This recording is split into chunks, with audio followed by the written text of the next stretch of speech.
Hello everyone, আমি সায়ন। তোমাদের সকলকে স্বাগত নাইট রাইডার্স ফ্যামিলির ইউটিউব চ্যানেলে। তো ভিডিও শুরু করার আগে তোমাদেরকে সকলকে অনুরোধ করছি, যে বা যারা আমার ভিডিওটা দেখছো বা আমাদের এই ইউটিউব চ্যানেলে আজকে নতুন এসছো, তারা প্লিজ ইউটিউব চ্যানেলটা সাবস্ক্রাইব করে দিয়ে আমাদের পাশে থেকো।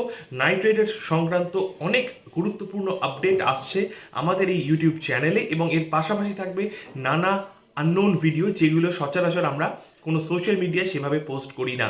তো সাথে থেকো, পাশে থেকো। তো আজকের ডিসকাশনটা নাইট রাইডার্স দলের প্রথম ম্যাচ, যেটা 14ই মার্চ খুব সম্ভবত হতে চলেছে।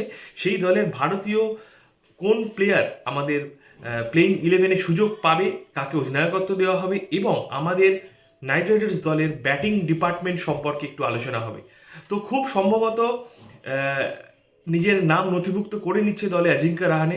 সৈয়দ মুস্তাক আলী ট্রফি যারা ফলো করেছো তারা জানো যে কি সুন্দরভাবে পারফর্ম করেছে অজিঙ্ক্য রাহানে, এবং যোগ্য দাবিদার হয়ে উঠেছে। এবং ভুল না করলে অজিঙ্ক্য রাহানে অথবা ভেঙ্কটেশ আয়ার, এই দুজনের মধ্যেই হয়তো কেউ অধিনায়কত্বের দায়িত্ব পেতে চলেছে।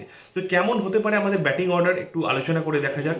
আমি কিন্তু লেফট রাইট কম্বিনেশন সবসময় বিশ্বাসী নই। তো সেক্ষেত্রে যদি কুইন্টন ডিককের সাথে রাহানে আসে, তো লেফট রাইট কম্বিনেশন ঠিক থাকবে। লোয়ার মিডিল অর্ডারে আমাদের তো ভরসা রয়েছে রিঙ্কু, রাসেল, রমনদীপ, অর্থাৎ ট্রিপল আর। তো তারপর সুনীল নারিনকে ভাবলেও ভাবা যেতে পারে। এবার একটু যদি অন্যভাবে দেখা যায়, যদি সুনীল নারিনকে ওপেনিং স্লটে দেখতে পাওয়া যায়, তো সেক্ষেত্রে কখনো রহমান্নাল্লাহ গুরবাজের সঙ্গে ওপেন করতে দেখা যেতে পারে, কিংবা কুইন্টন ডিককের সাথে সুনীল নারিনকে ওপেন করতে দেখা যেতে পারে। তো সেক্ষেত্রে কিন্তু ফার্স্ট ডাউনে অজিঙ্ক্য রাহানে, তারপর ভেঙ্কটেশ আয়ার, এবং তারপর রিঙ্কু, রাসেল, রমনদীপ, এইভাবে আমাদের স্লটটা সাজানো হতে পারে। তো সুনীল নারিনকে যখনই আমরা লোয়ার মিডল অর্ডারে ট্রাই করেছি, সে কিন্তু ব্যর্থ হয়েছে। তাই আমার মতে শুরুর দিকে সুনীল নারিনকে ওপেনিং স্লটে দেওয়া উচিত। সেটা লেফট রাইট কম্বিনেশনে গুরবাজ আসতে পারে, অথবা লেফট হ্যান্ড কম্বিনেশনে ডিকক আসতে পারে। কিন্তু অবশ্যই রাহানে এই টিমে ঢুকছে, এবং এই ব্যাটিং ডিপার্টমেন্টের পুরোপুরি দেখার পর যদি না আমরা রিঙ্কু, রাসেল এবং রমনদীপ, এদের কাউকে ইম্প্যাক্ট হিসেবে বসানো যাবে না। যদি ইম্প্যাক্ট হিসেবে বসাতেই হয়, একটা অপশন রয়েছে আমাদের ভেঙ্কটেশ আয়ার, কারণ ভেঙ্কটেশ আয়ারকে এখন কিন্তু সেইভাবে বোলিং করানো হচ্ছে না। যদি আমাদের ব্যাটিং ডিপার্টমেন্ট কোনো কারণে কোল্যাপস করে, তো সেক্ষেত্রে ভেঙ্কটেশ আয়ারকে সাবস্টিটিউট করে বা ইম্প্যাক্ট প্লেয়ার হিসেবে করে তার পরিবর্তন হিসেবে অঙ্করিশ রঘুবংশীকে নামানো যেতে পারে, কিংবা মনীষ পান্ডেকে নামানো যেতে পারে। তো সেক্ষেত্রে আমাদের ব্যাটিং ডেপথ অনেকটা কিন্তু হতে পারে। তবে বলে রাখি, বোলিং ডিপার্টমেন্ট নিয়ে অবশ্যই পরে একদিন আলোচনা হবে। হর্ষিত রানাও কিন্তু একজন ভালো ব্যাটার, মানে বোলিং অলরাউন্ডার। তো আমাদের টিম যথেষ্ট ব্যালেন্সড, এবং প্রয়োজনে আমরা কিন্তু ইউজ করতে পারি অনুকূল সুধাকর রয়কে লেফট আর্ম অফ স্পিনের পাশাপাশি সে ব্যাটিংটাও ভালো করতে পারে। তো এই ছিল ওভারঅল ব্যাটিং ডিপার্টমেন্ট নিয়ে আপডেট। এইটাই থাকতে চলেছে ব্যাটিং ডিপার্টমেন্ট।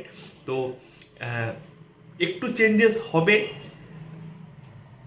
ওপেনিং স্লটে, সেটা কুইন্টন ডিকক কিংবা গুরবাজ হোক, কিন্তু বাকি নারিন, রাহানে, ভেঙ্কটেশ আয়ার, এগুলো কিন্তু কনস্ট্যান্ট থাকবে। এবং তারপর আসছে ট্রিপল আর, কারণ যেভাবে ভালো পারফর্ম করেছে অজিঙ্ক্য রাহানে সৈয়দ মুস্তাক আলী ট্রফিতে, তাকে বাদ দিয়ে নাইট রাইডার্স কিন্তু প্লেইং 11 সাজাবে না, এবং তাকে নেওয়াও হয়েছে দলে এই জন্য, একজন অভিজ্ঞ প্লেয়ার। আমি কিন্তু এই অন্যান্য প্রতিবেদনের মতো খুব খারাপ শব্দ, অর্থাৎ বুড়ো প্লেয়ার ইউজ করি না। যখন দীনেশ কার্তিককে নেওয়া হয়েছে, তখনও তাকে অভিজ্ঞ প্লেয়ার বলে সম্বোধন করেছি।